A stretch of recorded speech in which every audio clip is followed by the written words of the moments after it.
Well, hello, hello, hello. I am Pastor Rhonda, the founder of Celebrate Life and your host for Celebrate Life today. I thank you for joining us. I have with me my friend Najma, Miss Najma, and we're going to be talking about leveraging home education gain and leveraging home education for generational gain. And so, just a little bit about Celebrate Life Cancer Ministry.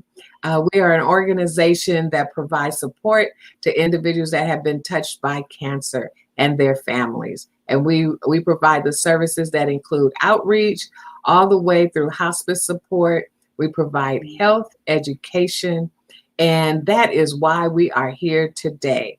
We have Miss Najma, who's going to tell us a very interesting twist and how we blend health and education all together. Hello, Miss Najma.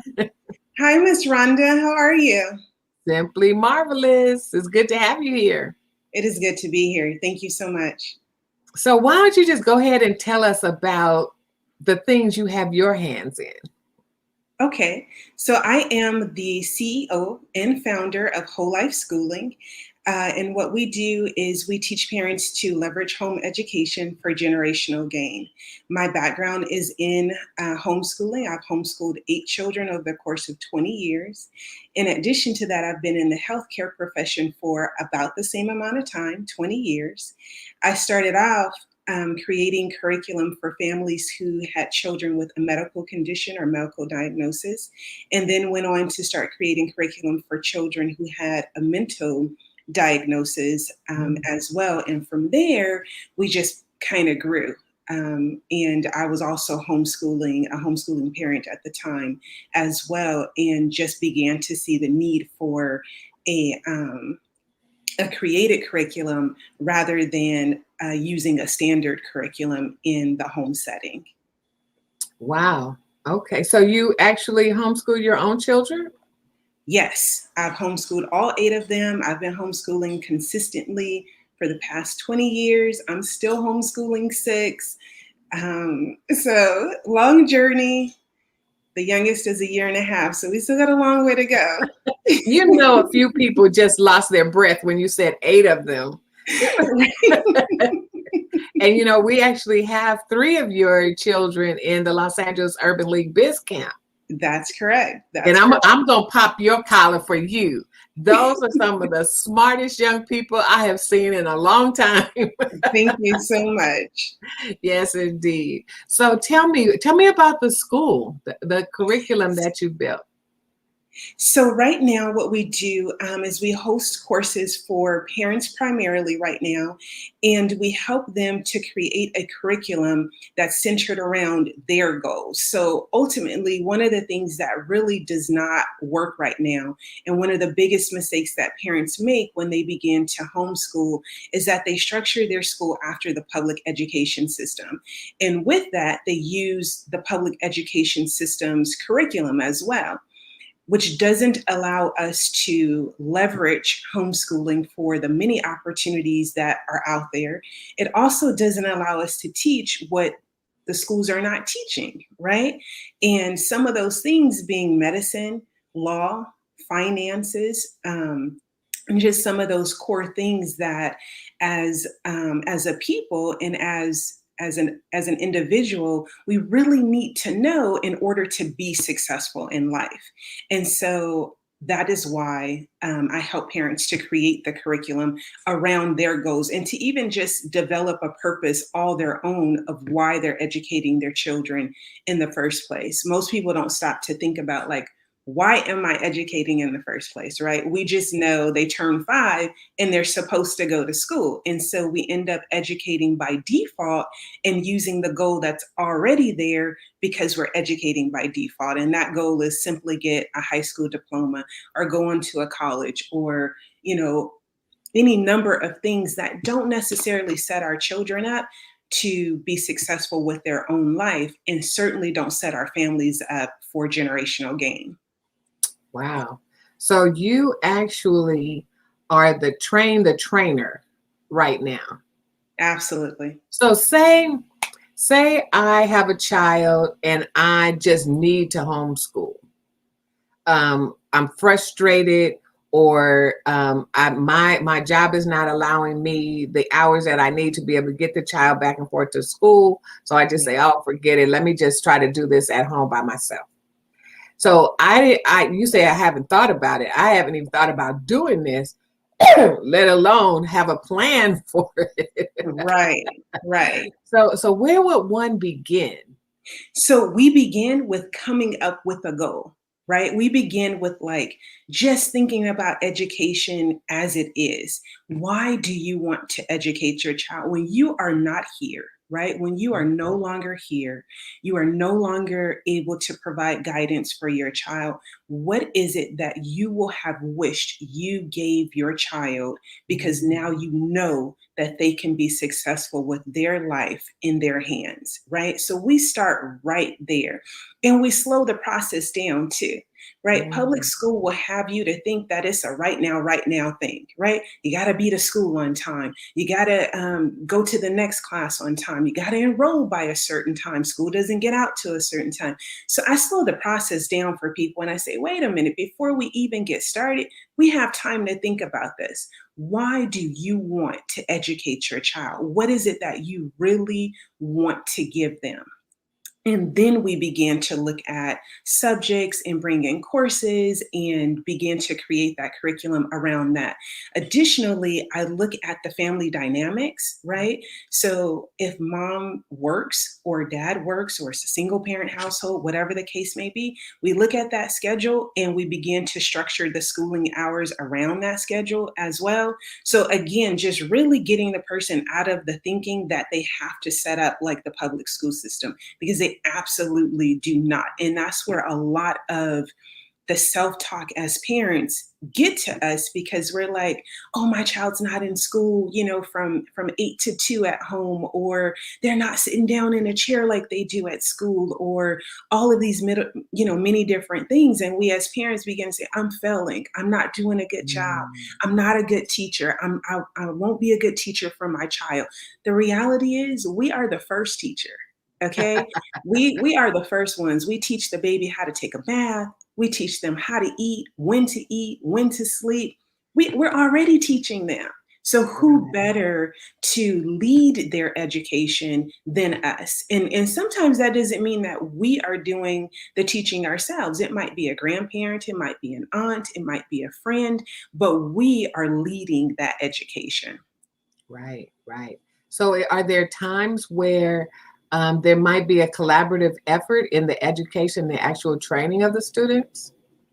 Absolutely. So when I work with the parents, we collaborate on everything, and not just with me and the parent. The child has to come in as a component as well, because I'm a firm believer that a child's purpose is what their education should be centered around. And I'm a firm believer that somewhere between the age of 3 and 6, children begin to tell you what their inclinations are, what their drive is, what their passion is, what their interests are. And so we take that into consideration and we begin to build out a curriculum for them. And that curriculum, again, it's not with the same goal as the public school system. It's not with the goal of a diploma, and it's not with the goal of college. We'll get those naturally, right? That's easy to do. The real goal is for the child to be able to develop a career around their passion, develop a business around their passion, and then to have the knowledge and the strength in those key areas that I spoke of, so that they can lead a very successful life for themselves. So, again, health, law, finance, and business are definitely key components to being literate in today's society, in my opinion. And so, that's what we begin to do. So, an example, I have a 17-year-old who has always been passionate about water. Okay. And when he began to get the language of the different things that he could do with that passion, he started saying he wanted to be a marine biologist. So, at the age of 8, we got his first diving license. And then now that he's 17, he's working on his last two diving licenses as a rescue diver and an open water deep diver. When he turned 16, he became a lifeguard. When he turned 17, he became a lifeguard instructor. And then now he just launched his business as a private lifeguard. So he's beginning to see how he can build a career, right? An actual career, not just a job out of his passion. But he's also seeing how he can leverage those skills to start a business on his own as well. So these are the kind of things we want to do. We don't want to wait until the child is out of high school to say, okay, what do you want to be? Right. And then, okay, you want to be that? Awesome. You got to go to school for another 4 years. You got to go to school for another 6 years, because then they get disheartened, right? They get down and they start to lose really the energy behind what they are passionate to do. So we try to start them on that road early, especially because they might change, and that's fine if they change. But the diamonds and the gems that they pick up along the way, because we allow them to pursue it fully, is, it's priceless. And it sure beats going to college for 4 years and then deciding like, that was fun, but I don't really want to do it anymore. So Wow. So what happens if you don't start homeschooling until they are in high school? They're not going to the ninth grade. You didn't know. And then the other part, I keep forgetting this one, is as a parent, you're going to have to start learning some things. You're going to have to be resourceful. yes. Okay. So to your first question, if they don't start until high school, I say perfect timing. It's not too late, right? Because and the reason why this time is so crucial, okay? This time is really more crucial than the first day of school, right? Everybody wants to like, let me get a picture. It's the first day of school. No, high school, first day of school, that is when it's most crucial, because our children are beginning to think about like, gosh, I'm going to graduate soon. I'm going to be on my own soon. What am I going to do? Where am I going to work? Where am I going to live? Am I going to get into college? But more importantly, this is when they begin to realize that the structure in the world is not really working, right? That they see a whole lot of people go to college and come out and can't get a good paying job. Right. And then they're on the internet and they see that like, wait a minute, there's a whole host of people who are really making it and never went to college at all. Right. And then more importantly, they're beginning to look at us, the parents, and they're beginning to see that like, man, my mom and dad, they struggle. Right. Or they do well for me, but we're not rich like the people that I'm seeing who never went to college, right? Like they begin to see all of these things. And this is our opportunity to take them and to say, hey, I made it this far. Let me pass the baton to you so that you make it that much farther. Let me teach you what I didn't get. Let me teach you the way to play this game that I didn't get, right? So like a good example, we played the game Life recently. I don't know if you're familiar with the board game Life. The board game Life gives you two choices. You can start off by going to college, or you can start off by working. Okay, if you take the college route, they automatically give you $200,000 in debt. Okay, beginning of the game, they automatically give you that. And then if you start off working, it takes forever. It's like 10 turns before you actually land on getting paid. And all these other things are happening. So you're in debt by the time you get paid too. So we're playing the game and all the children were like, they were all sad and looking slum. And they're like, this game is not fun, right? Like I thought this was supposed to be a game. And so I said, okay, now let's stop the game and let's go back to the beginning. And I said, now this time when we play, I want you to play with the things that you've learned at home. I want you to implement the rules that the game is not telling you, that you can start a home-based business, right? And you can start making money now. You don't have to wait to land on payday, that you can go to college early. You can start college while you're in high school and get those first 2 years free. So no $200,000 in debt, right? And then you come out of high school with also a college degree, right? So let's implement some different different kind of things. And then I told them, in the biggest rule of all is that you can ask the game for more information. If you land on something that you don't understand, like taxes or what have you, you can ask the game, how do I get out of paying taxes? Or how do I lower my tax bill? Like whatever, but you got to ask the game, right? And so they were excited. So right off the bat, they hadn't made any moves yet. And my daughter was like, well, I'm going to start a baking business, and I'm going to start a t-shirt business. She had like 10 businesses, right? And so she had worked it out on paper. She was like, oh, I'm already a millionaire. And we haven't even rolled the dice yet or what have you. And so then it became a competition between them of who could think more out of the box with coming up with something. So this is what we want to do with our kids' education. We want to give them the tools to think outside of the box that the game has given them and teach them how to win, right? So starting at high school, perfect time to start. And then I think your next question was us having to learn some things, right? So we do have to begin learning things. And that's why home's education can be leveraged for generational gain, because although the hot thing now is to talk about generational wealth and building legacy and all of these different things, the reality is that any money or wealth or companies or anything like that inherited, 70% of them are lost in the first generation. That generation that is handed to, the generation that watched us build it, loses it. Okay. And 90% is lost in that second generation. Okay. So the grandkids, right? Why does that happen? Because they haven't really been taught how to build it. We struggle to build it and we pass it on, but we're not teaching them how to build it. We're still just teaching them the 3 R's, reading, writing, and arithmetic. And we know those words don't even start with the letter R, right? Not all of them. Not all of them, right? Matter of fact, 2 out of 3 don't start with the letter R. So we're already setting them up at a disadvantage simply because we're not controlling their curriculum. We're not controlling what is being taught to them. So we do have to begin learning some things.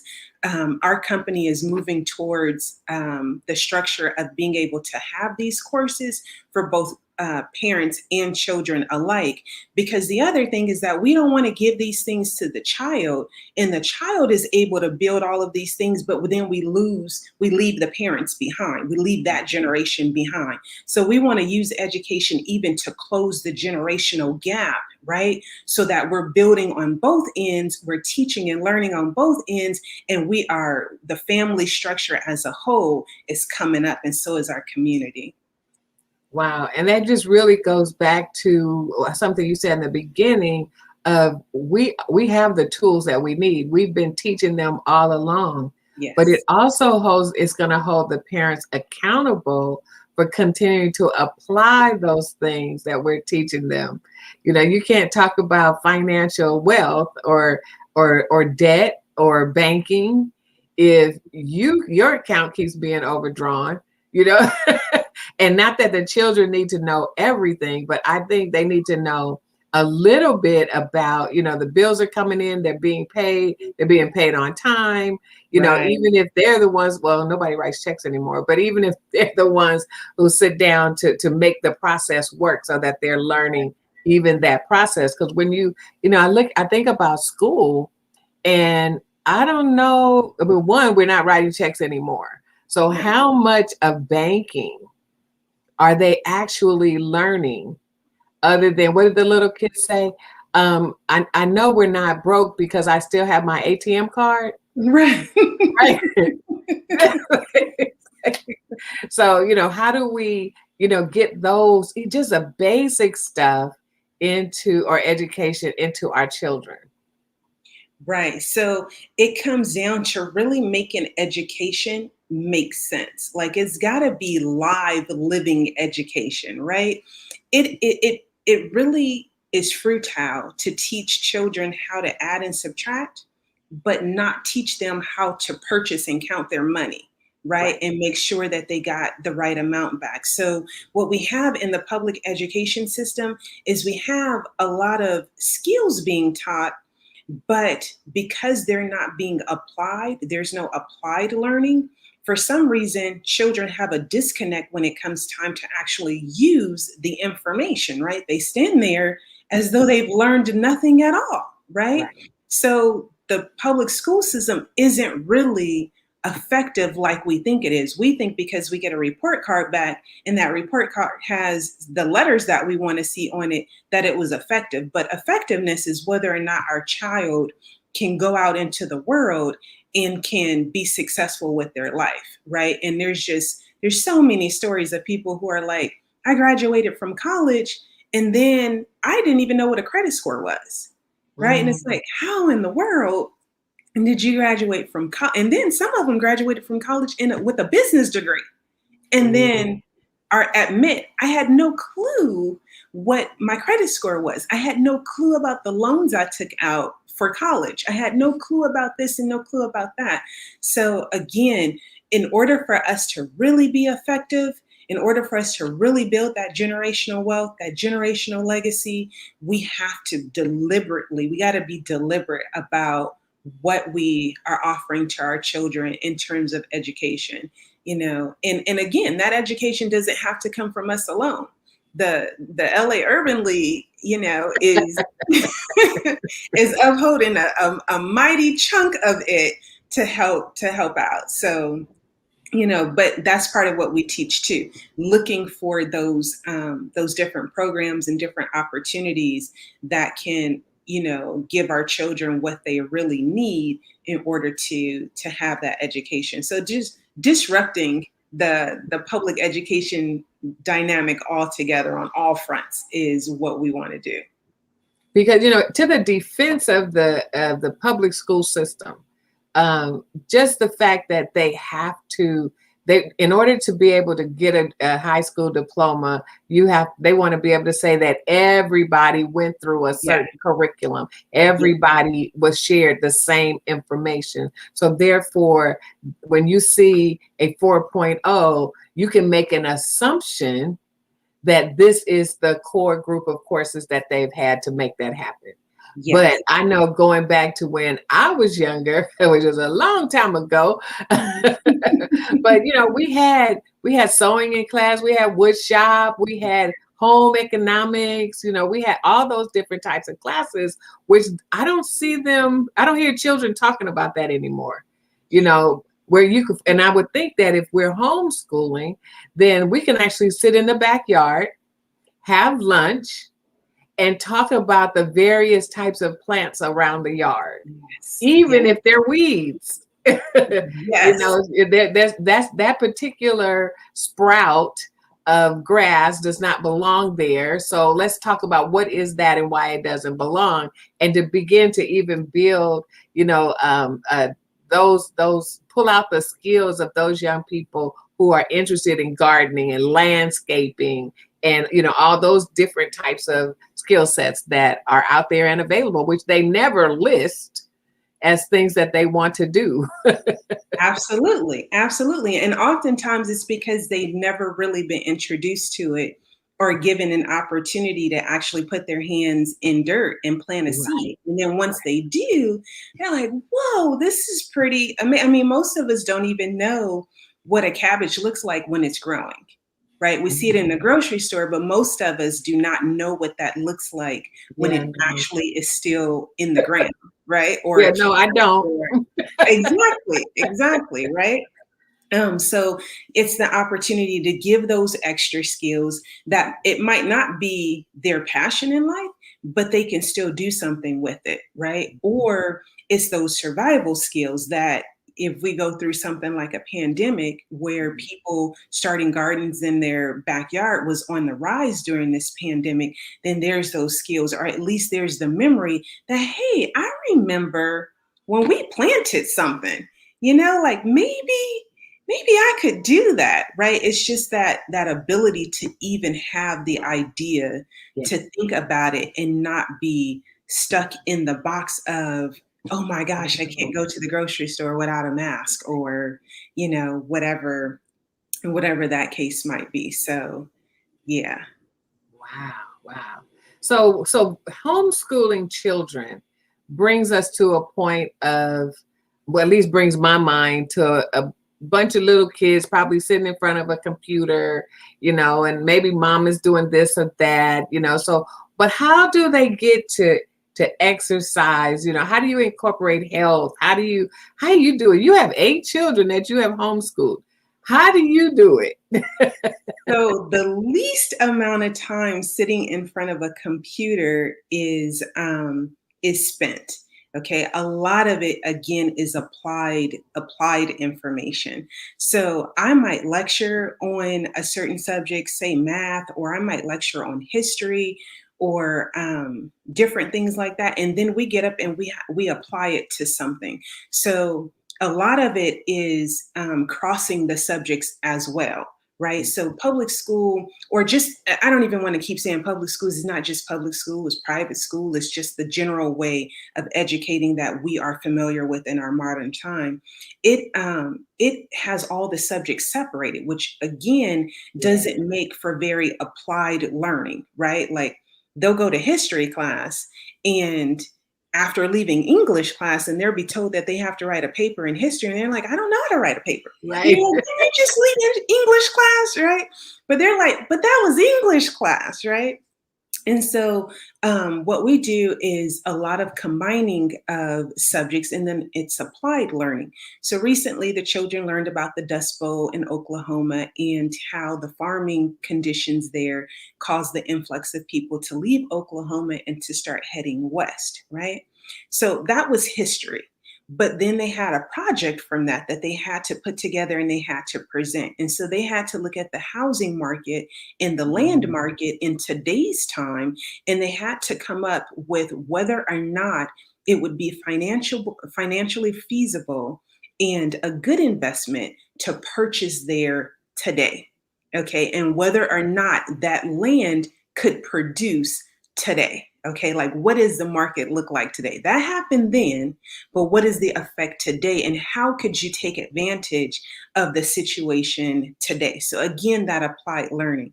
And you mentioned college, right? That like when they graduate, colleges know that if this person has a 4.0, that they've successfully gone through the same curriculum that all the other students have gone through.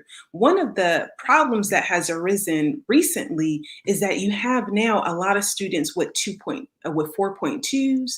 4.3s, 4.4s. And so colleges will even tell you, we're not really just looking at grades anymore. We want to know, what have you done in the community?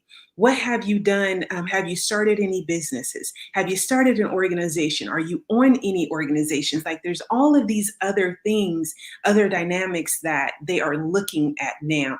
And if we're not teaching our children how to think outside of the box and tap into the community, then that 4.2 may not even get them into the school of choice, right? The other thing is that when we look at Ivy League schools, they're not teaching that same curriculum that we have in our mind that they're teaching. So my 21-year-old went to Stanford University in the 10th grade. Okay, he started at Stanford University in the 10th grade. He graduated from there right before he turned 18, a week before he turned 18, and then ran for public office, literally put his name on the ballot the day that he turned 18. Okay. I told you had some smart children. He came home and I was like, we got to celebrate your birthday. And he was like, oh, I just came from City Hall. I put my name on the ballot. And I was like, what? We got to run a campaign now?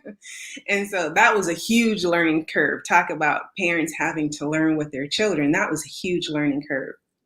But when he went to Stanford, I got an opportunity to see just how vastly different their teaching method is. And everything that they do is about thinking outside of the box. Even their tests are not standard. Their tests have no real right or wrong answer. Okay. They have questions like, if you were to slingshot, if you wanted to put a rocket in space and slingshot it around the moon and then make it to Mars, what kind of math would you use? Right. And so it's theoretical learning. They just want to see that they can apply information and they can think on it. Right. And so again, make it make sense. Exactly. Something that our children they're missing it. So Because yeah, that's a whole different mindset. it is. Even in Biz Camp with the Los Angeles Urban League, the entrepreneur program, what we're teaching them in that class is to have an entrepreneurial mindset. We're Yes. not teaching them how to go and develop a product or develop a service and now go sell it. But let's think like an entrepreneur. And if you can think like one, you can run any business you want to. Exactly. Exactly. Exactly. It's that notion of giving a man a fish versus teaching a man to fish, right? Exactly. Absolutely. Yes. Absolutely. And so even bringing it to say health, right? And what a daily schedule looks like, they are required to exercise every day. And a large part of that is not just because it's health building, but because building our life it's an active behavior, right? Building our life, building a business, building a career, building an education for ourselves. Those are not passive things, right? So we got to get up and we got to get active, and we have to be able to commit even when we don't want to, even when our muscles are sore, even when, all of that. But homeschooling provides that opportunity for the family to get up and to be active together and to have goals that are set individually to support each other in those goals and to actually kind of, reach those goals collectively. In addition to that, a huge part of it is diet, right? Mm. A huge part of it is diet because there's no lunch lady at home. There's no cafeteria lady, That food is being made at home. So there's the ability to even have that be a component of their learning and of their schooling. And a lot of our science usually trickles back to food and diet and how it affects the body, how it affects the mind, different things like that. And so it just really provides that opportunity to help them to understand that learning about the body and learning medicine is not for just people who want to be a doctor or people who want to be a nurse, but it's really about living a successful life, right? And being able to even just notice stress triggers in yourself and different things like that, and what to do about it, right? So BizCamp has a rigorous schedule lately, right? And so we've even had the talk last week. We had the talk that, okay, it's getting real, right? So what are some of the things that you're going to implement to offset it, right? And so they came up with like self-care, taking a bath instead of a shower, using bath salts, making tea daily, drinking enough Hold water. on just a second. Let me write down the notes that the children are giving me.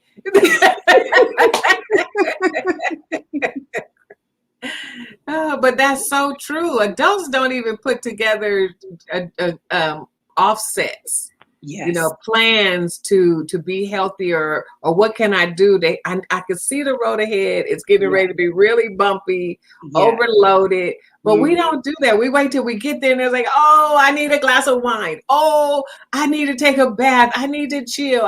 No, let's be proactive in our health, right? Exactly. Exactly. Exactly. That's exactly what we want to do, right? Because then now we're setting them up for taking charge of their own life, right? And then now we can rest assured that whatever the road ahead is gonna be hard, right? That we know for sure as parents. We cannot pave them a smooth road. It is going to have bumps. But what we want to know is, did we give them good tools for when it gets bumpy, and did we give them enough thinking power that even the tools we didn't give them, they know how to go and seek them out. Right. Yeah. Most definitely. Providing tools that allow them to think it through instead of say, wait, let me call my mom. Right. Oh, Exactly. man. Or So, let me we get my were glass talking of the wine. other day in class, the students were talking about healthy eating. Okay. And your children told us that they were vegan. We said, well, we started out as vegetarians, but now we're all vegan. And Yeah. they were, and I said, well, tell me about that. And they're like, no, let me get my mom. She can tell you better. But there were some, I think you shared with us one thing that really stuck with me, even if you're going to do, regardless of which eating plan you decide to be a part of. So Right. if you wanted to be vegan or vegetarian, it takes prep Yes. in order to make those things happen. And when you talked about the ingredient that you put in the mason jar, and Yes. so that you could store it and just pull it down and just as if it was anything else on the shelf and utilize it. Tell us about that. Yes. So I agree. Whatever diet you're gonna implement or choose to have, awesome, right? But is it to be successful at it? It takes preparation. And part of that preparation can be, it can be pre-chopping up stuff and freezing it. It can be making stuff over what you want and freezing it.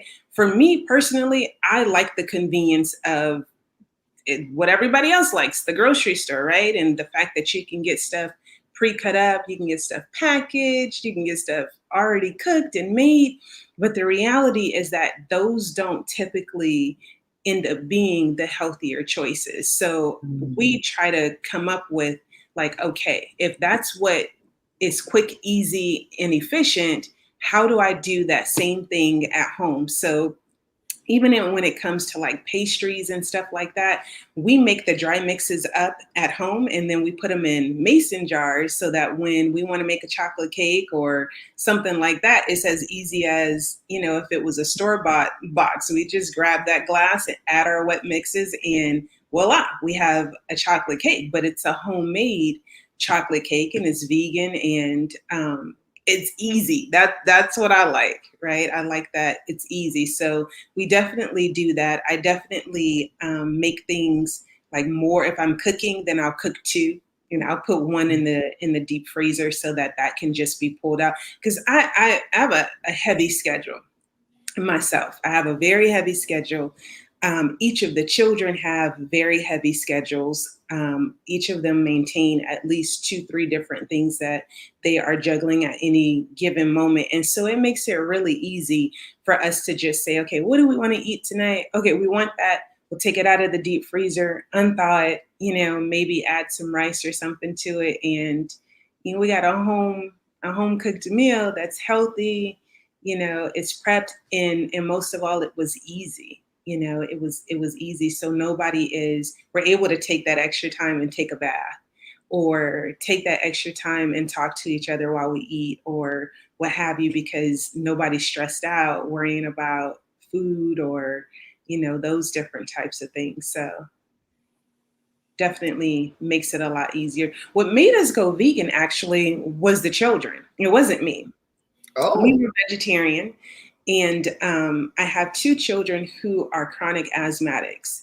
And although they do very well most of the time, it was a situation where yearly one of them would be hospitalized, and not for a short period of time. I've had that same child um, code on me twice um, while at home. I've had like some pretty horrific things happen around asthma. And my oldest, after we watched a documentary on dairy in school, right? It was part of their curriculum. She came to me and she was like, I don't think we should be eating that. And I was like, I like my cheese. And she was like, I understand, but I don't think we should be eating that. And she was like, look at what happens when they eat cheese. And I couldn't deny that, right? So again, bridging that generational gap where even the children can begin to take leadership in the family, right? And lead parts of it, right? And so I was like, okay, well, let's try it. And so we tried it, and sure enough, like that asthma was really, really clearing up to the extent where we went a year without a hospitalization. And I was like, who knew, right?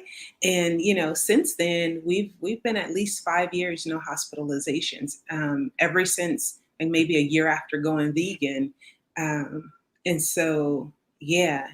But just that part of the children being able to learn something and come back and say, you know what, mom and dad, I think we got to make a change, right? And I've learned that this right here might be better. Can we try this? And the whole family is able to rise to a greater level because of something that they learned and because they had that dynamic where they could come back and they could say, hey, I learned this and I think we should implement this, right? As opposed to having that relationship only with their teachers where they're able to comment back. But at home, it's kind of a, I say what was going to happen and you just listen and you do it, right? They have a little bit more of a dynamic of like, hey, when we are learning, there's discussion, right? And so here's my part of the discussion. I learned that we shouldn't be eating that probably.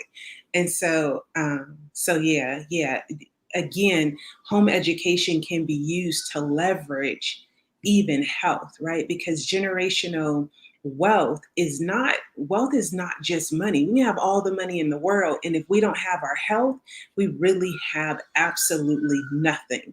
So, and being able to leverage generational health and implement those healthy habits that our children can see, that we can see, we can learn together, we can strive together, and we can all come up with something that works for us collectively. Because what works for my family might not work for your family. And that's absolutely fine, right? That's what leveraging home education is in the first place. It's like building a business. We might both sell ice cream, but my business is not going to look like Miss Rhonda's business. And that's perfectly okay. We can still support each other and learn from one another and come up together. And so we just want to be able to teach families that, because everybody right now is teaching, start a business, start a business, start a business. And that's wonderful.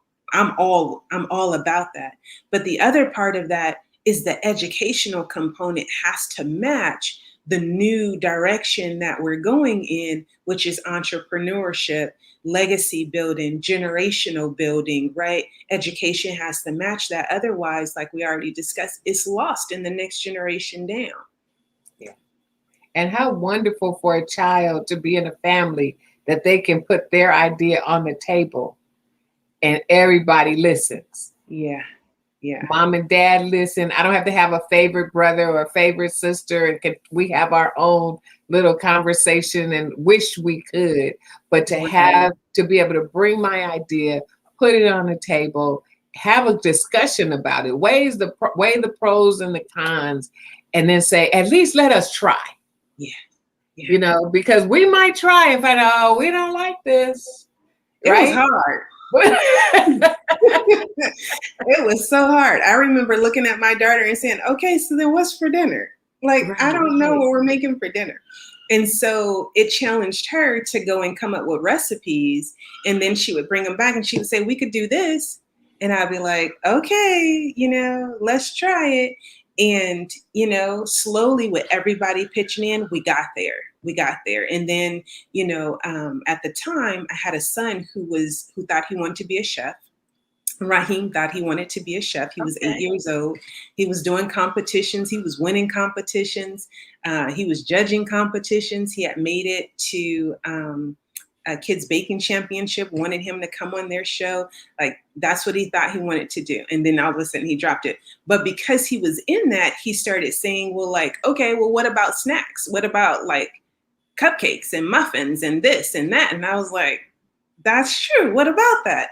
And so then it challenged him to come and to bring recipes that, of things that he wanted to make. And we learned collectively. And so the nice thing about that is that when they want cake or when they want pizza or when they want all these different things, it's not just on me to make because they know how to make it. And so I'm like, okay, yeah, you guys can have pizza. Go make that, or yeah, you can have cake. Go ahead and go make that. And so, they'll get in there and they'll do that, but it's that generational learning. And I certainly didn't grow up in a house like that. Okay, where you could come and be like, oh, I'm not going to eat that anymore, and have the whole family like, oh, okay, well, let's all try that, So it's a huge learning curve for us as well. but it's that opportunity to counter the trauma, some of the traumas that, may be learned early on, and maybe that we implemented early on too, and say, hey, okay, let's change this. Let's make this more of a dialogue in the family so that we can at least understand where everybody is, what people are thinking, what people are feeling, and we can take that into account before we move forward, you know. And I know we talked in the other conversation also about when the children have birthday parties or people are going out to eat, how you overcome that. Yeah, definitely just making sure that they have their own stuff, So if they're going to go to a birthday party and it's going to be at Chuck E. Cheese or something like that, I might look at the menu of what Chuck E. Cheese offers first and see is there going to be stuff there for them. And if not, then I'll ask them like, okay, this is what the party's going to have. What do you guys want to bring? And I'll let them get their stuff and bring it. So we might go and order a pizza at somewhere that I know sells vegan pizzas or something like that. And then they come with their piping hot pizzas and stuff. And they don't even realize that it's different. A lot of times they feel more special because they're like, we got pizza, we got this, and because they know that usually everybody else won't eat it because they're like, oh, that's vegan, right? And so they feel like, okay, we're going to end up bringing extra cupcakes home and extra this home. And so I think for them, it's like a win-win. So again, it just goes into that preparation, making sure that they have what they need. And that's not just with food, that's with everything, just offering them to have what they need, whether it is those different balances because their schedule is going to get hectic, or whether or not it's that extra emotional support that we see that they need, or what have you, but just trying to start them off from the right start. We look at other families. I mean, when you look at the wealthy, right, when their children hit 18, it's a different kind of a world. Surely. They leave home, if they leave home at all. They have, right? They have cars, they have properties, they have a savings account, they have opportunities, They still have allowance right? at 25 years old. Dad, I need 1,500 for tomorrow. Exactly. But what if we as parents began to think about like, hey, when you need somebody to co-sign, I'm gonna be that co-signer. When you need a business partner, I'll be your business partner. When you need somebody to get out there and exercise with you because you're trying to improve your health, hey, I'll be your exercise partner. What if we began to think in that of our role as a parent and our role as the family members, the aunts and the uncles? What if we began to think about it in that way, right? How does that change our role, and how does that change our child's perspective? That when I need a cosigner, my Uncle Ron said he's going to co-sign. When I need a business partner, my dad said he's going to be my business partner. When I need a business loan, my mom said she's going to use the family trust and I'm going to get my business loan, right? It sets up in their mind a guarantee. Not I'm gonna go to the bank and I hope I get approved. I hope this, I hope that. It lets them know that no, we have built a structure and you are responsible for helping to build this structure for the next generation and the next generation. And so just leveraging home education to be able to do those things and to change that thinking, and just begin to come into that space, bring our families into that space. And that would make for a healthier child, a healthier parent, a healthier family. And then it continues to roll over to a healthier community. Yes, absolutely. Absolutely. So, what if someone wants to get in touch with you and they want to be a part of the school? What do they do? Okay, so they are more than welcome to call or text 951-446-6744. They can also contact me on social media and just send me a private message and I will get right back with them. They can send an email to najma.wholelifeschooling@gmail.com, and I'll get right back with them as well. And, we have a conversation and we get started. Wonderful, wonderful. So, all right, what does that structure look like? Is there a cost as far as to the school, or do you have a conversation first, or do they commit to a year? How does that work? So we do have a conversation first so that I can just see what their goals are, what they're really trying to do, whether or not they've homeschooled before, whether or not they're new to homeschooling, kind of explain to them the process and what our dynamic is in terms of homeschooling. And then, yes, they commit to a year. And during that year's time, we go over different modules of not just how to homeschool successfully, right? So setting up your schedule, delivering curriculum, or creating lessons, like all of that. So we go over how to actually school successfully, how to, become a successful leader of the child's education. But in addition to that, we have a whole host of modules that we go over for leveraging home education for, generational gains. And some of those modules look like making sure that you are guaranteed approval for financial aid and how that financial aid can be used for gains as opposed to only being used towards school. So just really understanding how financial aid operates and how to leverage that, how to leverage a college education, right? And do some of the things that we talked about, like going to college early and being able to go for free, or being able to graduate early, or being able to compound degrees and have multiple degrees when you graduate. So like my oldest daughter graduated from high school one week and the following week graduated with her associate's degree. And so, that was wonderful for her. That worked for her and her dynamic. So those are some of the other modules that we go over for, again, beginning to help the parent to see that, wait a minute, there's quite a bit of gains to be had here. And so business is another one, whether it's starting a family business or starting a personal business. We're really big on the business part of it, because one of the things that becomes a disparity for homeschooling families is that they tend to lose an income, or it becomes very difficult to homeschool and to work at the same time. So we try to bring in the dynamic of helping them even to leverage their skills to begin to build a business as well, not just the children, but them as well. So it's a year commitment of those modules. And then from there, they graduate and are able to join university and are able to join the academy, which is a whole host of actual courses and actual classes. Kind of operates a little bit like a community college sort of a thing. And that's financial classes, tax classes, all of that sort of thing for the parents as well as for the children. Wow. Sounds like a great opportunity. So for anyone that is interested in chiming in and being a part of Whole Life Schooling, tell them again, how do they get that information? You can text or call me at 951-446-6744, or you can reach me on Instagram and Facebook, Najma Hanifa. Just DM me or send me a private message and I'll get back to you.